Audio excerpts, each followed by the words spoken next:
Começa agora um programa que traz tudo sobre o livro mais lido em todos os tempos. Apresentamos O Som do Livro.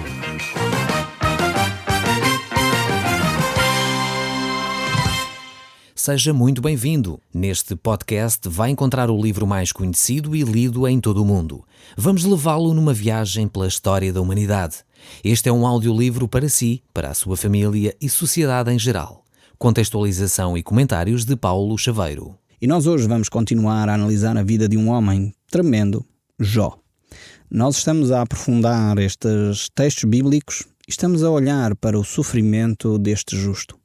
E daí podemos retirar realmente lições para a nossa vida. Nós, no último programa, ficamos no discurso de Elifaz, um dos supostos amigos de Jó. Este amigo de Jó tem insinuado que todos os problemas que Jó tem vivido têm como base o seu pecado, têm como base a sua falta de fé. Para Elifaz, nenhum inocente sofre sobre a terra. Se alguém sofre, então é porque está a pagar alguma culpa, algum mal que ele fez. E infelizmente esta doutrina tem tomado muitos adeptos, tem tido muita gente a segui-la. Esta doutrina de Elifaz. Mas não é uma doutrina bíblica, não é uma doutrina correta aos olhos de Deus. Nem todos aqueles que sofrem como consequência do seu pecado.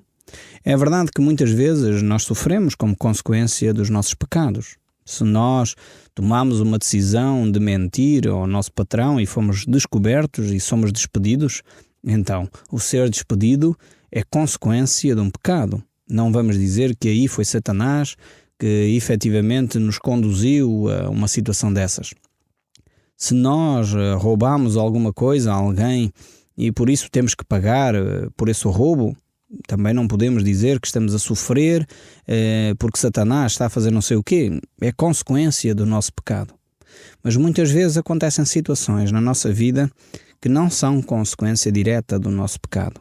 E são a ação de Deus permissiva, não vontade expressa, mas permissiva, para que nós possamos crescer na nossa fé. Então não podemos ser muito categóricos a analisar a vida das pessoas e rapidamente tecer considerações sobre o fundamento, a razão pela qual uma pessoa está a padecer uma necessidade, uma enfermidade, uma situação financeira difícil, um problema conjugal. Nem sempre é derivado do pecado. Por vezes há realmente uma motivação mais profunda e espiritual por detrás. E é necessário nós analisarmos isso para podermos dar uma solução adequada às situações concretas das pessoas. Esta ideia de Elifaz, de que é tudo chapa 5, desculpem a expressão, mas a ideia é essa, é de que é igual para toda a gente, o justo sempre terá sucesso, o justo sempre terá dinheiro, o justo sempre terá saúde, e aquele que é perverso, aquele que é efetivamente afastado de Deus, então terá dificuldades, será pobre e terá problemas de saúde. Nem sempre é assim. Então, se você é cristão e está a padecer uma enfermidade, não dê ouvidos a esses comentários de Elifaz, que infelizmente continuam a ter eco hoje em dia em muitas comunidades. E eu gostaria que você ouvisse aquilo que é a palavra de Deus e não as palavras de Elifaz. Como eu disse, vamos encontrar no discurso de Elifaz, e temos já visto no último programa isso, encontramos algumas verdades naquele discurso. Nem tudo aquilo que Elifaz diz é falso, nem tudo aquilo que Elifaz diz é efetivamente desprovido de verdade. Algumas das coisas que ele diz têm algum sentido, fazem algum sentido. E como eu disse, hoje em dia temos muitos Elifazes, se me podem permitir esta expressão, no nosso meio.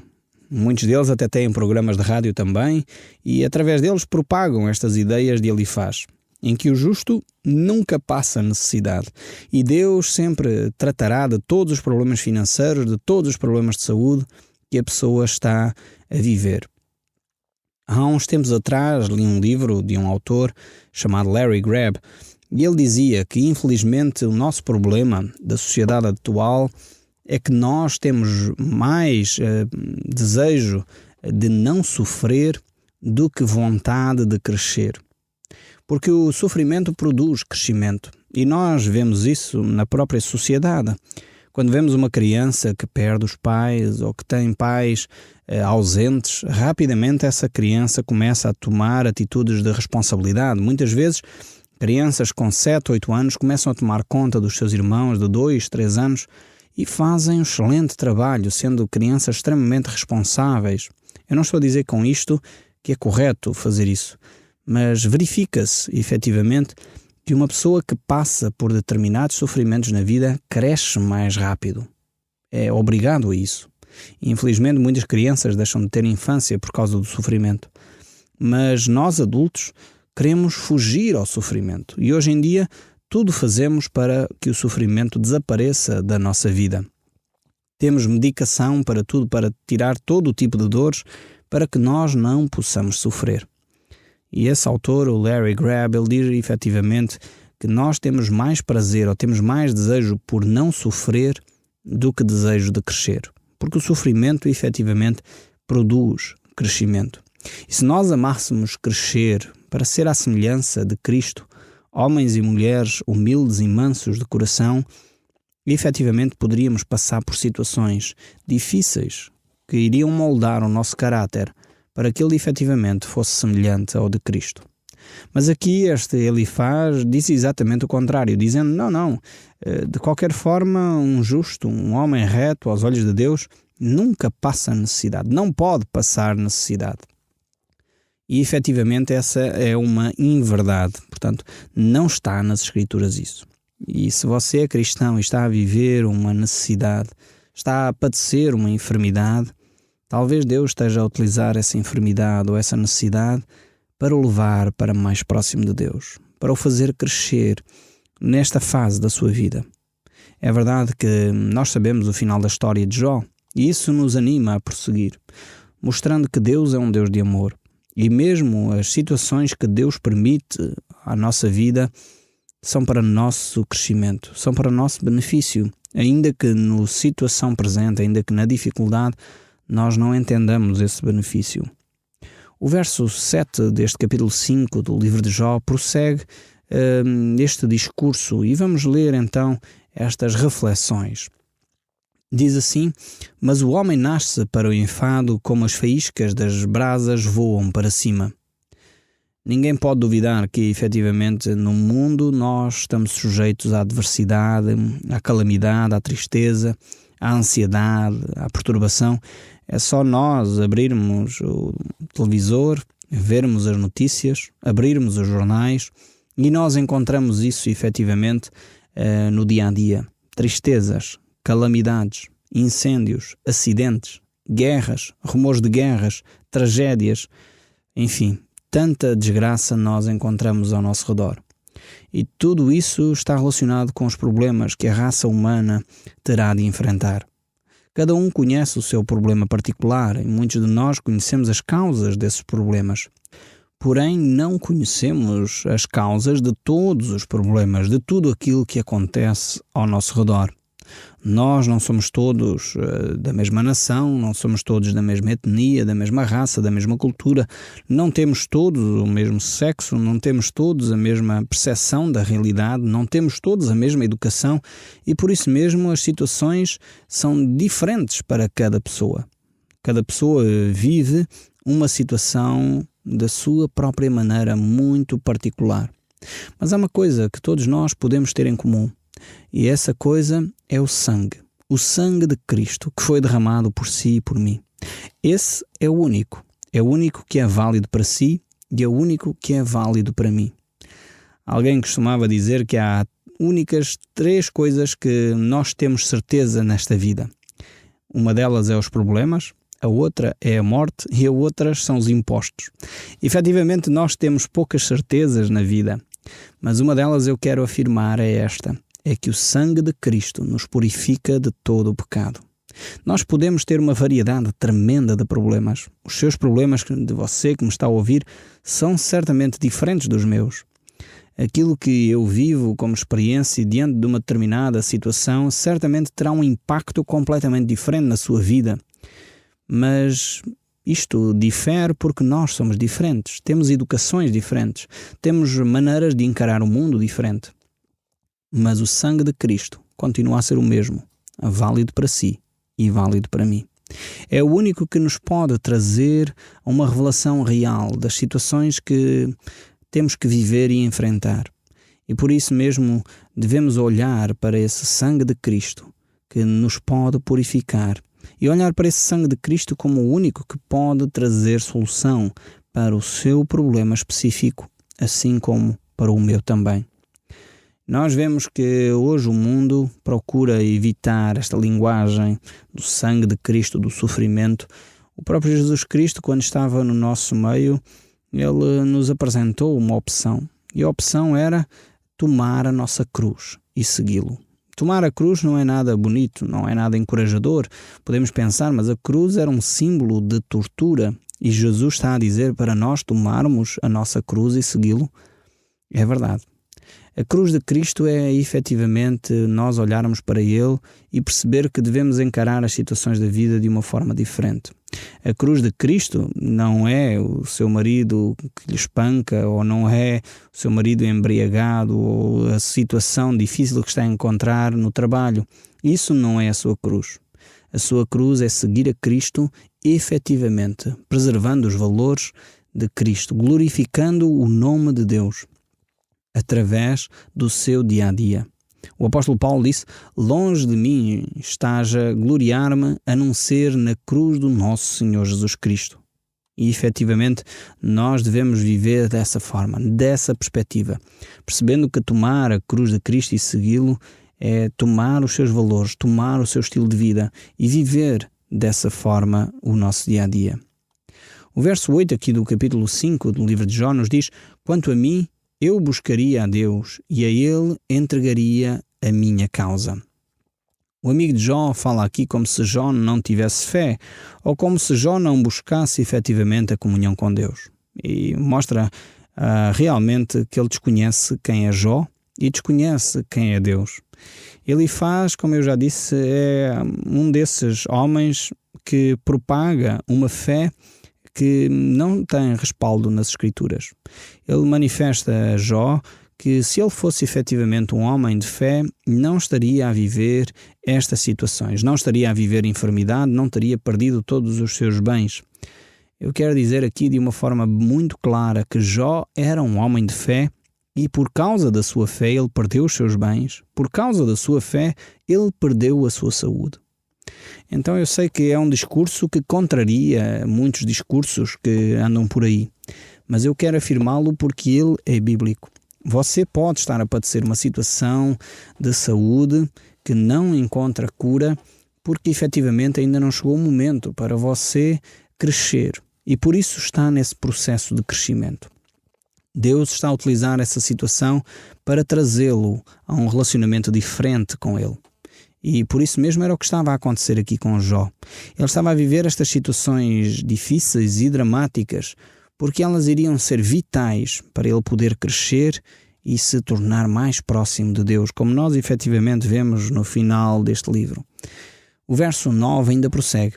Ele faz coisas grandes e inescrutáveis e maravilhas que não se podem contar. Faz chover sobre a terra e envia água sobre os campos, para pôr os abatidos num lugar alto e para que os enlutados se alegrem da maior ventura. Aqui vemos um pensamento otimista por parte de Elifaz. Uma verdade preciosa e que poderia alegrar o coração de qualquer infeliz ou sofredor, mesmo de Jó, pois o seu mal é profundo e impede a compreensão tanto de Elifaz como do próprio Jó.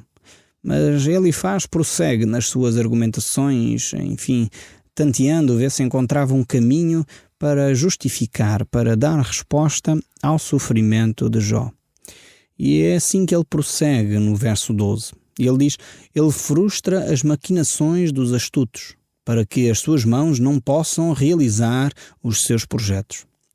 Aqui Elifaz diz que aqueles que são astutos, aqueles que são perversos, Deus efetivamente corta os seus projetos.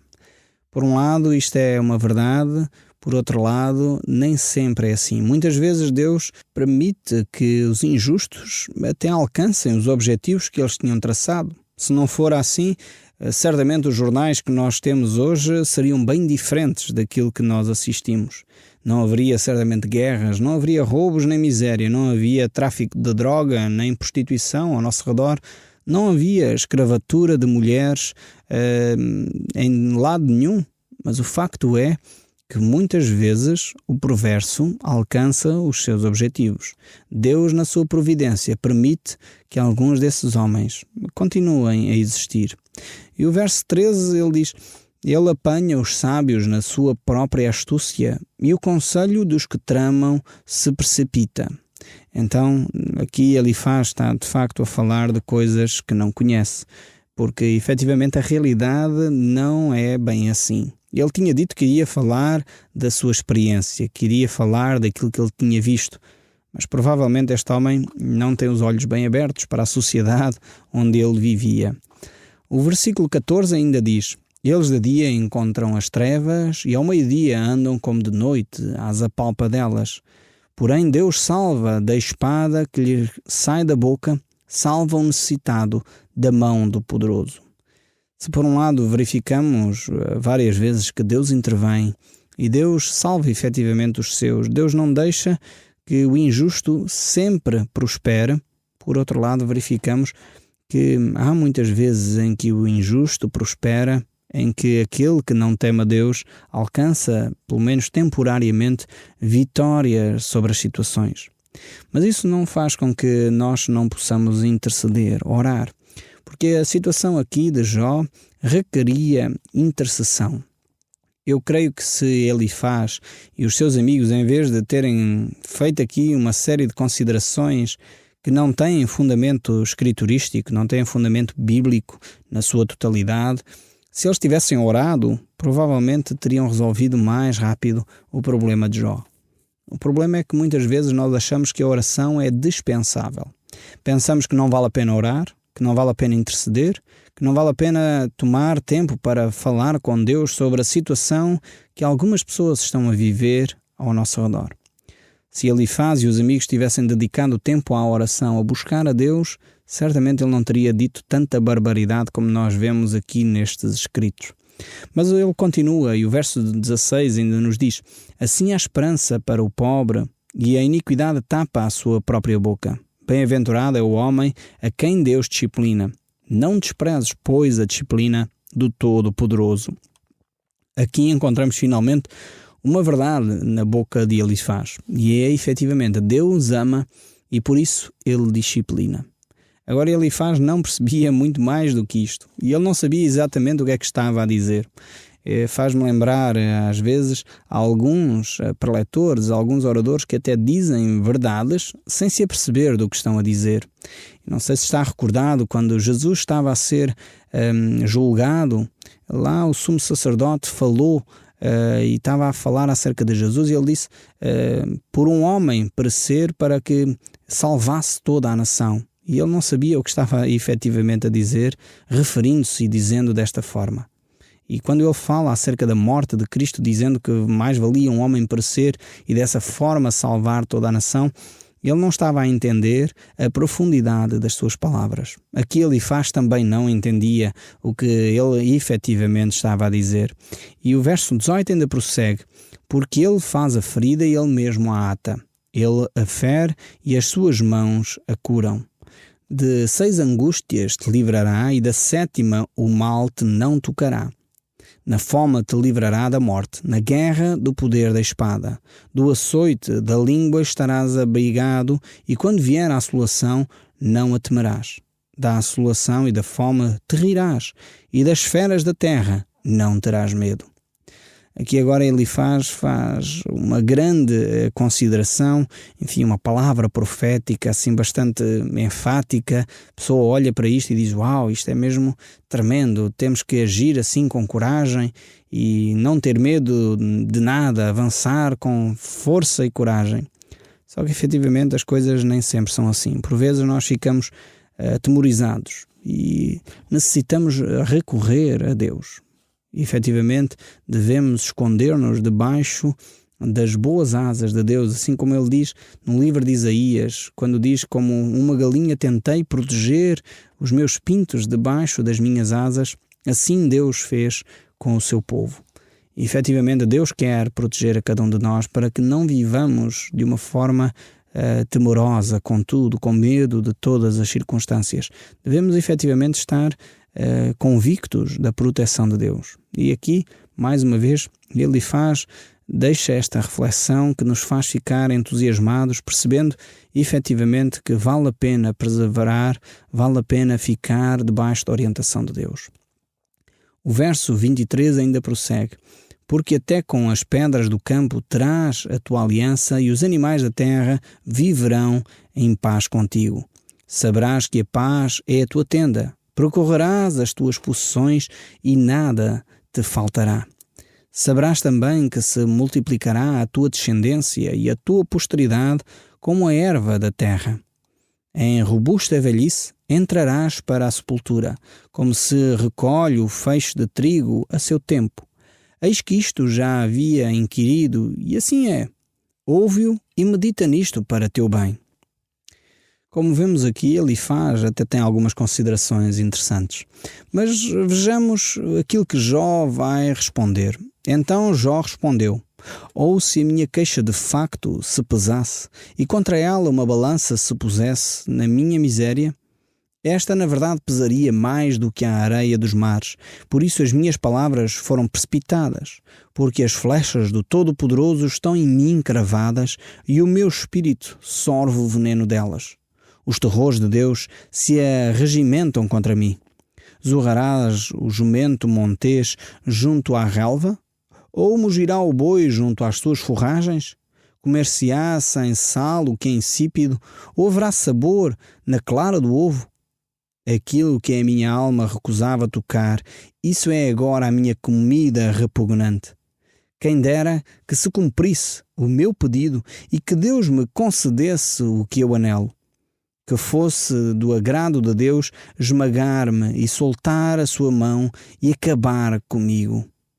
Isto ainda seria a minha consolação, e saltaria de contente na minha dor, que ele não poupa, porque não tenho negado as palavras do santo. Porque esperar, se já não tenho forças?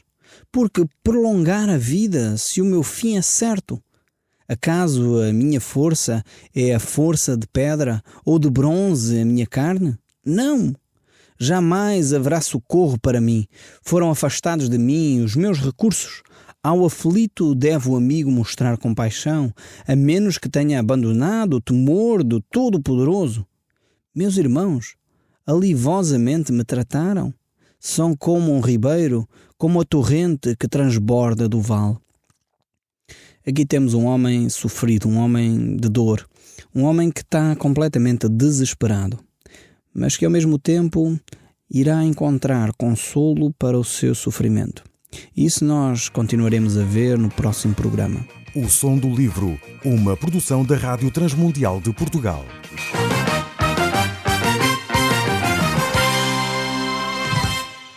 RTM. Conhece todos os nossos programas em rtmportugal.org. Uma produção da Rádio Transmundial de Portugal.